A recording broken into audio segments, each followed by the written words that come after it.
Hello, my future doctors. This is Sai Bio Wali ma'am, Amisha Saraswat, and I welcome you all on our YouTube channel MedJX. तो बच्चों आज की class में हम breathing and exchange of gases chapter के सारे NEET PYQs करने जा रहे हैं। इससे पहले हमने इसका वन शॉट भी कवर अप किया है और कल की क्लास में हमने इसकी सारी एनसीईआरटी की लाइंस भी कवर अप की थी। तो आज बारी है इसके सारे पीवाईक्यूज को डिटेल में समझने की और आप बच्चों की नॉलेज को टेस्ट करने की। तो आपका जो भी स्कोर आए please drop that down in the comment section ताकि आपको और मुझको दोनों को पता चले कि हमारी तैयारी कैसी चल रही है। तो चलो without wasting any time let's start with the first question. First question आपकी स्क्रीन पर ये रहा, आराम से क्वेश्चन को पढ़ना समझना फिर आंसर देंगे। Select the sequence of the steps in respiration. जब हमने चैप्टर पढ़ा था एनसीईआरटी वाला तो वहां पे 5 स्टेप्स दी गई थी कि पहले ये होता है फिर ये होता है फिर ये होता है रेस्पिरेशन के बारे में। तो वही सीक्वेंसेस है, वही स्टेप्स है, आपको उनको करेक्ट सीक्वेंस में लिखना है। तो क्या होगा सबसे पहले, diffusion of gases oxygen and CO2 across alveolar level, between blood and tissues, transport, pulmonary ventilation, utilization. तो सबसे पहले तो बच्चों पल्मोनरी वेंटिलेशन होगी, ये कलर चेंज करती हूँ। पल्मोनरी वेंटिलेशन का दूसरा नाम क्या है, ब्रीदिंग। तो सबसे पहले ये होगा, ठीक है। कलर विजिबल है, ये भी नहीं है, वेट, ये दिख रहा है, हाँ ठीक है। सबसे पहले पल्मोनरी वेंटिलेशन होगी, उसके बाद क्या होगा, एल्विलर मेम्ब्रेन के अराउंड इसका डिफ्यूजन होगा। इसके बाद क्या होगा, ब्लड इसको ट्रांसपोर्ट कराएगा, फिर गैसेस का डिफ्यूजन होगा एट टिश्यू लेवल और फाइनली उस गैस का यूज हो जाएगा for the purpose of respiration. तो करेक्ट ऑर्डर क्या जाएगा, D followed by A, D followed by A, followed by C, then B, then E. यानी कि आपका option number A is the right answer, ठीक है। बहुत सिंपल सा क्वेश्चन था। इसके बाद बढ़ते हैं अगले क्वेश्चन पे। अगला क्वेश्चन पूछ रहा है vital capacity of the lungs is. तो आपको याद होगा वाइटल कैपेसिटी होता है आप फोर्सफुल इंस्पिरेशन करने के बाद कितनी हवा अंदर एंटर करा सकते हो। तो यहाँ पर बच्चों क्या क्या आती थी, देखो वाइटल कैपेसिटी में एक तो हमारा टाइडल वॉल्यूम आता था, इसके बाद हमारी IR भी आती थी, इसके बाद हमारी ER भी आती थी। ये सब क्या होते थे, वाइटल कैपेसिटी। इसी वाइटल कैपेसिटी में जब हम रेसिडुअल वॉल्यूम जोड़ देते हैं तो ये मिलके बन जाती है टोटल लंग कैपेसिटी यानी कि TLC। तो क्वेश्चन हमसे किसके बारे में पूछ रहा है, वाइटल कैपेसिटी के बारे में। So it is your RV वाला नहीं होगा, it is this option IRV plus ERV plus TB। IRV ERV क्या होता है, ये कुछ नहीं होता। IRV ERV TB residual volume, ये क्या होता है, total lung capacity. IRV ERV TB residual volume same option है, दोनों TLC है, ठीक है। तो करेक्ट ऑप्शन क्या हो जाएगा, ऑप्शन नंबर 3 यानी कि IRV ERV और tidal volume. Next question, identify the region of human brain which has pneumotaxic center that alters respiratory rate by reducing the duration of inspiration। कल हमने रेगुलेशन ऑफ रेस्पिरेशन पढ़ा था, तो हमने ये पढ़ा था कि मेडुला में एक रेस्पिरेटरी रिदम सेंटर होता है जिसका काम है सारे के सारे सिग्नल्स के अकॉर्डिंग नेसेसरी एडजस्टमेंट्स करना, ठीक है, ये उसका काम होता था। अब यहाँ पर एक ऐसा सेंटर होता है जिसका नाम है न्यूमोटैक्सिक सेंटर, जो स्पेसिफिकली इंस्पिरेशन के रेट को संभालता है, वो इंस्पिरेशन के रेट को रिड्यूस करता है। ये जो न्यूमोटैक्सिक सेंटर है वो बिल्कुल मेडुला के ऊपर बैठा होता है, किस रीजन में, पोन्स रीजन, ठीक है। So option number 3 is the right answer. इसके बाद बढ़ते हैं अगले क्वेश्चन पे। अगला क्वेश्चन स्टेटमेंट है, एक बार ध्यान से पढ़ना। क्या पूछ रहा है, which of the following statements are correct. सबसे पहले चेक करो कि करेक्ट पूछ रहा है या फिर इनकरेक्ट पूछ रहा है। करेक्ट स्टेटमेंट पूछिए with respect to vital capacity. तो वाइटल कैपेसिटी क्या होती है, फिर लिख लो TB plus IRV plus ERV, आपकी ये वाइटल कैपेसिटी है। It includes ERV, TB and IRV, सही बात है। Total volume of air a person can inspire after a normal expiration, यहाँ पे नॉर्मल नहीं, यहाँ पे फोर्सफुल आना चाहिए था, है ना, फोर्सफुल के बाद होता है। Maximum volume of air a person can breathe in after forced expiration, ये सही है। इट इंक्लूड्स, इसमें रेसिडुअल वॉल्यूम नहीं आती, अगर रेसिडुअल वॉल्यूम आ जाती तो फिर ये बन जाता total lung capacity. The maximum volume of air a person can breathe out after a forced inspiration, ये बात भी सही है। यानी कि आपके स्टेटमेंट 1, 3 एंड 5 आर राइट। तो ऐसा कोई ऑप्शन है? A, C and E. A, C and E. So option number 4 is the right answer. ठीक है बच्चों, तो बहुत जरूरी है आप अपने PYQs करने से पहले या फिर आप कोई भी क्वेश्चन प्रैक्टिस कर रहे हो तो आप एनसीईआरटी अच्छे से पढ़ो, क्योंकि मेजॉरिटी ऑफ द क्वेश्चंस जो होते हैं वो एनसीईआरटी की डायरेक्ट लाइंस होती है। ये दोनों एनसीईआरटी की लाइन है, ऑप्शन नंबर 3rd और 5th में जो गिवन है। तो it is very important to go through the NCERT at least twice, minimum इतना होना चाहिए। Next question. Under normal physiological conditions in human beings, every 100 milliliter of oxygenated blood contains इतना ml of oxygen to tissues. कितना ml oxygen दिया जाता है tissues को? तो मैंने आपको बताया था 5 ml ऑक्सीजन, 4 ml CO2। तो यहाँ पे किसका पूछा जा रहा है? यहाँ पे पूछा जा रहा है ऑक्सीजन का, so it is your 5 ml. Option number B is the right answer. Next question. Which of the following is not the function of conducting part? Conducting part कहाँ से कहाँ तक होता है? Nostrils से लेकर के terminal bronchioles तक। नॉस्ट्रल से लेकर के टर्मिनल ब्रोंक्यूल्स तक। तो कौन सा फंक्शन नहीं है? It clears inhaled air from foreign particles, ये फंक्शन है। इनहेल्ड एयर इज ह्यूमिडिफाइड, ये फंक्शन है। Temperature of inhaled air is brought to body temperature, ये भी फंक्शन है भाई, टेम्परेचर को बॉडी टेम्परेचर के पास लाया जाता है। Provide surface for diffusion of oxygen and CO2, ये वाला जो काम है ये एल्वियोलाई और उसकी डक्ट का है, और ये पार्ट आता है बच्चों एक्सचेंज पाथवे में। ठीक है, so option number 4 is the right answer. इसका कोई काम नहीं है कंडक्टिंग पाथवे में। समझ में आया? कंडक्टिंग पाथवे हो गया। ये वाला काम किसका है? एक्सचेंज पार्ट का। और एक्सचेंज पार्ट में क्या आता है? एल्वियोलाई और एल्वियोलर डक्ट, मतलब एल्वियोलाई और उसकी duct. Next, the partial pressure of oxygen and CO2 at alveoli are, ये उसी टेबल से जो मैंने आपसे कहा था, याद है इसकी मतलब इंपॉर्टेंट है, इसकी वैल्यूज याद कर लेना। तो यहाँ पर देखो, ध्यान देना, ये वाला जो पार्ट दिया हुआ है बच्चों, ये दिया हुआ है एटमॉस्फेयर में, ये वाला जो पार्ट दिया हुआ है ये दिया हुआ है एल्वियोलाई में। ठीक है, तो इसने किसका पूछा है? एल्वियोलाई का, एल्वियोलाई का पूछा है, तो इस वजह से हमारा ऑप्शन नंबर डी क्या हो जाएगा? सही।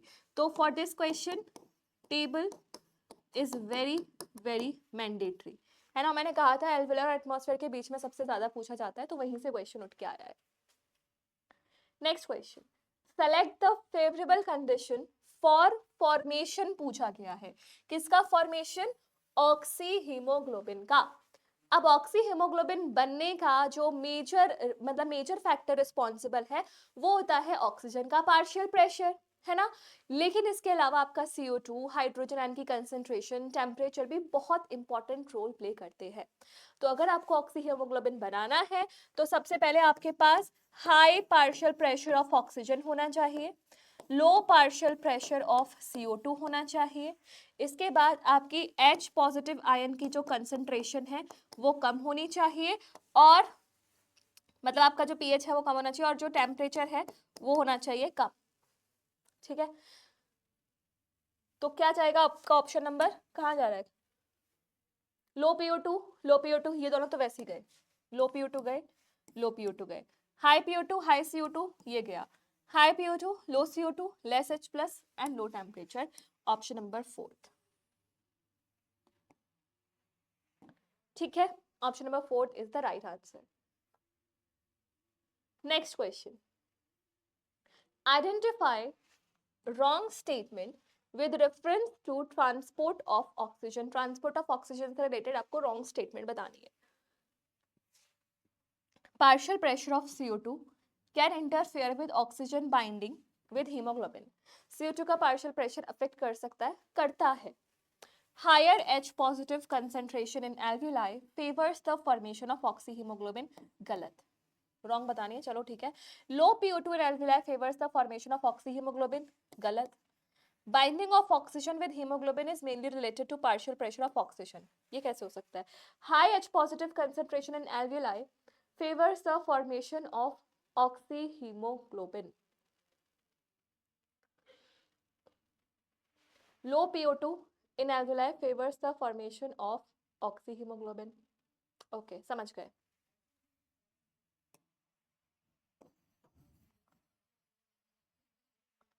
यहाँ पे बच्चों आपका जो सही स्टेटमेंट जाएगी वो जाएगी आपकी ऑप्शन नंबर 3. अगर पार्शियल प्रेशर ऑक्सीजन का कम है तो उससे कभी भी आपका वो नहीं बनेगा, ऑक्सीमोग्लोबिन नहीं बनेगा, क्योंकि ऑक्सीजन हमारा मेन होता है. Partial pressure of oxygen is mainly related to that. But अगर H पॉजिटिव कंसेंट्रेशन ज्यादा है तो उसको बैलेंस करने के लिए ऑक्सीहीमोग्लोबिन का फॉर्मेशन जरूर होगा. तो अगर आपकी लो ऑक्सीजन है तो आप तो कहीं से बना ही नहीं सकते ना. बाकी फैक्टर्स को आप एडजस्ट कर सकते हो, but you can not adjust the low concentration of oxygen. तो यहाँ पे जो आपका सही ऑप्शन जाएगा वो जाएगा ऑप्शन नंबर 3. ठीक है. Next question. Select the correct events that occurs during inspiration. Inspiration के टाइम पे क्या होता है आपको वो सही बताना है. Contraction of diaphragm, contraction of external intercostal muscles, pulmonary volume. देखो आपको सबसे पहले याद रखना है कि इंस्पिरेशन के टाइम पे अगर ये एटमॉस्फेयर है, अगर ये पल्मोनरी है, तो यहाँ का जो प्रेशर है वो ज़्यादा होना चाहिए यहाँ के प्रेशर से. वहीं यहाँ का जो वॉल्यूम है वो इसके वॉल्यूम से कम होना चाहिए. ठीक है, क्योंकि P is inversely proportional to V. तो डायफ्राम्स का कॉन्ट्रैक्शन होता है, सही बात है. कॉन्ट्रैक्शन होता है एक्सटर्नल इंटरकोस्टल मसल्स का, सही बात है. पल्मोनरी वॉल्यूम डिक्रीज करता है, नहीं, पल्मोनरी वॉल्यूम इंक्रीज करता है. Intra pulmonary pressure increases, intra pulmonary pressure decreases. तो आपकी कौन सी स्टेटमेंट सही आ गई? स्टेटमेंट नंबर 1 and 2, यानी कि आपका option number 4 is the right answer. समझ में आया? क्लियर है? बहुत ही सिंपल क्वेश्चन है अगर आपके कॉन्सेप्ट एकदम क्लियर है तो. अगला सवाल मैचिंग है, सोच के बताओ कौन सा कहां से कनेक्टेड है. न्यूमोटैक्सिक रीजन कहां होता है? पोन्स. ऑक्सीजन डिसोसिएशन कर्व किसके लिए होता है? हीमोग्लोबिन. कार्बनिक एनहाइड्रेस कहां होती है? RBC. Primary site of exchange क्या होती है? एल्विलाई. यानी कि 1 का 2, 2 का 3, 3 का 4 एंड 4 का 1. कौन सा है ऐसा ऑप्शन? 1 का 2, 2 का 3, 3 का 4, 4 का 1. Option number 1 is the right answer. समझ में आया? क्लियर है? चलो आगे बढ़ते हैं अगले सवाल पे. Total lung capacity is the total volume of air accommodation in lungs at the end of forced inspiration. मतलब टोटल लंग कैपेसिटी आपकी लंग्स की सारी वॉल्यूम्स का समेशन है. उसमें रेसिडुअल वॉल्यूम भी आती है, भले वो लंग से कभी बाहर नहीं निकल के जाती. तो ये पूछ रहा है कि टीएलसी में क्या क्या चीजें आती है. तो टीएलसी में क्या क्या आता है? रेसिडुअल वॉल्यूम आती है, ईआरवी आती है, एक्सपिरेटरी कैपेसिटी. अब यहाँ तो एक्सपिरेटरी कैपेसिटी आएगी या फिर ईआरवी आएगी. क्यों? क्योंकि expiratory capacity is equals to ERV plus TV. TV ऐसे आईसी है तो IC is equals to I R, अरे IC is equals to I R V plus TV. ठीक है, तो यहाँ पे चीजें मैच नहीं कर रही है. RV plus ERV plus vital capacity plus FRC, गलत. आरवी, ईआरवी, टीवी, आईआरवी, ये सही है, ये सही है. Option number 3 is the right answer. आपकी टाइडल वॉल्यूम है, आपकी आईआरवी और टीवी को जोड़ के आईसीबी है, ईसीबी है और आपका रेसिडुअल वॉल्यूम भी है. यही सारी चीजें हैं जो आपके लंग्स में टोटली होती हैं. इसके बाद अगला सवाल देखते हैं. Due to increasing airborne allergens and pollutants, many people in urban area are suffering from respiratory disorder causing wheezing due to benign growth on mucous lining of nasal cavity. benign is related to tumor. अब tumour थोड़ी ना हो जाता है, carcinogen थोड़ी ना, allergen है. Inflammation of ब्रोंका and bronchioles. अगर आपको याद हो तो ये जो वीजिंग वर्ड है या फिर ये जो एलर्जेंस है, यहाँ से आपको इशारा दिया जा रहा है टूवर्ड्स अस्थमा, है ना. और अस्थमा में क्या आती है? वीजिंग साउंड आती है ब्रीथिंग के टाइम पे. तो यहाँ पर किसका इन्फ्लेमेशन होता है? ब्रोंकाई एंड ब्रोंक्यूल्स का. ठीक है, ये वाला पार्ट किसके लिए है, फाइब्रोसिस हो रहा है यानी कि ऑक्यूपेशनल रेस्पिरेटरी डिसऑर्डर, ये उसके लिए है। Reduction and secretion of surfactants by pneumocytes, इसका कोई लेना देना नहीं है। तो आपकी वीजिंग है, एलर्जेंस है, it is related to asthma, जहां पे ब्रोंकाई एंड ब्रोंक्यूल्स का इन्फ्लेमेशन हो जाता है। Next question, tidal volume and ERV दिए हुए हैं। टाइडल वॉल्यूम टीवी कितना दिया हुआ है, 500 ml, and expiratory reserve volume ERV दिया हुआ है कितना, 1000 ml। What will be his expiratory capacity, EC दी हुई है, अगर रेसिडुअल वॉल्यूम है 1200 ml, ईसी दी गई है। तो पहली बात, जो बच्चे स्मार्ट है वो जानते हैं कि यहाँ पे रेसिडुअल वॉल्यूम का कोई रोल नहीं है, यहाँ पे आपको सिंपली ईसी निकालनी है। तो आपको क्या करना पड़ेगा, टाइडल वॉल्यूम को ईआरवी के साथ जोड़ना पड़ेगा, ठीक है। तो ये कितना आ जाएगा, 1000 और 500, ये आपकी ईसी हो गई। रेसिडुअल वॉल्यूम का तो इसमें कोई योगदान ही नहीं रहा, तो option number A is the right answer, ठीक है। तो आपको इन कैपेसिटीज या वॉल्यूम्स के कॉम्बिनेशन से भी क्वेश्चन आ सकते हैं numerical based. Next question, which of the following option correctly represents the lung condition in asthma and emphysema respectively, मतलब first half should be for the asthma and second half should be for the emphysema। तो asthma आपको पता है inflammation होता है ना, और emphysema में क्या होता है, इसका जो मेजर कॉज है वहां पे होता है रिडक्शन इन सरफेस एरिया। तो पहला बोल रहा है इन्फ्लामेशन ऑफ ब्रोंकाई डिक्रीज, देखो मतलब गंदा लगता ना पहले ही क्वेश्चन ऑप्शन आंसर लगे, चलो कोई बात नहीं। इंक्रीज नंबर ऑफ ब्रोंक्यूल्स नहीं, इंक्रीज रेस्पिरेटरी सरफेस नहीं, डिक्रीज रेस्पिरेटरी सरफेस नहीं, बस पहला ही ऑप्शन बचता है। अस्थमा में इन्फ्लामेशन होती है और एम्फिसेमा में क्या होता है, रेस्पिरेटरी सरफेस हो जाता है decrease. Clear. Next question, matching है, आपको वॉल्यूम्स मैच करनी है। तो सबसे पहले टाइडल वॉल्यूम कितना चला जाएगा, 500 से 550। उसके बाद इंस्पिरेटरी रिजर्व वॉल्यूम कितना जाता था, 2500 से 3000। एक्सपिरेटरी रिजर्व वॉल्यूम कितना जाता है, 1100 से 1200, है ना। और रेसिडुअल वॉल्यूम ये, तो यानी कि ए का 3, बी का 2, बी का 1, ए का 3, बी का 1, सी का 4, सी का 4, ए का 3, बी का 2, गलत है, ए का तो 3 है ही, ए का 1 भी नहीं हो सकता। ओके, यानी कि ये वाला उल्टा हो गया है, इसका और इसका, ठीक है, दोनों सेम सेम से ही हैं। तो डी का चला जाएगा 2 और सी का चला जाएगा 4, सी का 4, डी का 2, ए का 3, बी का 1, ऑप्शन नंबर सेकंड। क्लियर है। चलो अगला सवाल देखते हैं, अगला सवाल क्या बोल रहा है, which of the following is an occupational respiratory disorder. जो लोग माइंस में काम करते हैं, स्टोन ग्राइंडिंग इंडस्ट्रीज में काम करते हैं, उनके लंग्स में फाइबर्स का डिपोजिशन, फाइबर्स का प्रोलिफरेशन वगैरह हो जाता है।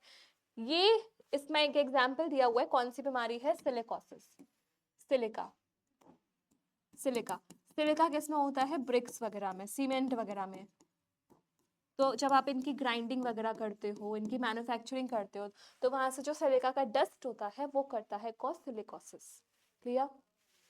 अगला सवाल, lungs are made up of air filled sacs, the alveoli, they do not collapse even after forceful expiration। कभी भी वो collapse नहीं करते, क्यों, कि इनके पास रेसिडुअल वॉल्यूम है, इंस्पिरेटरी रिजर्व वॉल्यूम है, टाइडल वॉल्यूम है, ईआरवी है।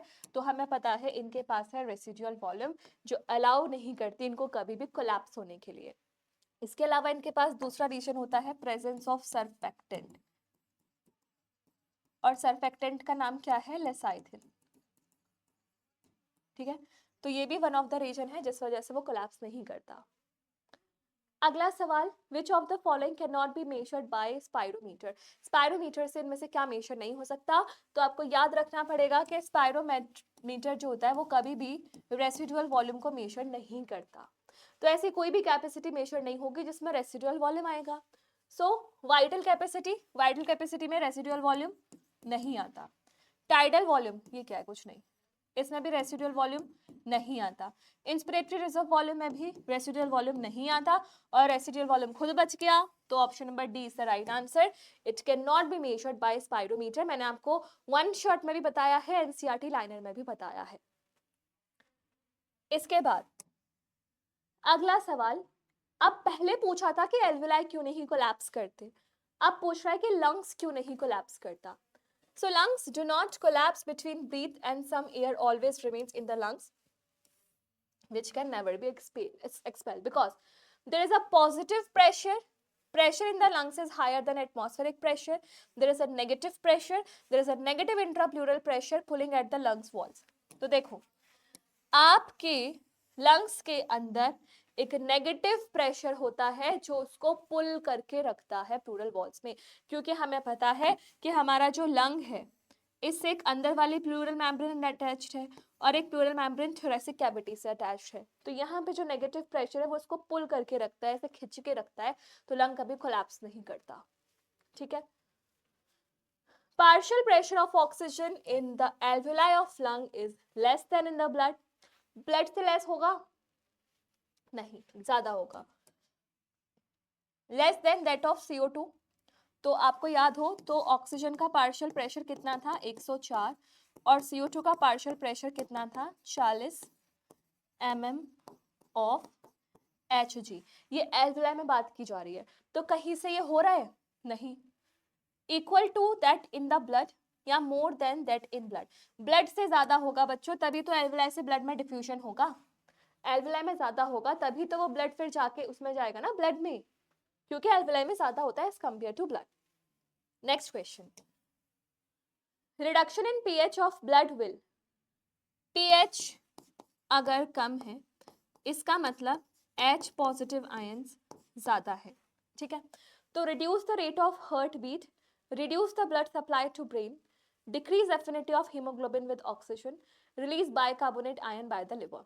तो अब आपको पता होगा ऑक्सीजन, हीमोग्लोबिन ऑक्सीजन बाइंडिंग के लिए क्या फैक्टर है?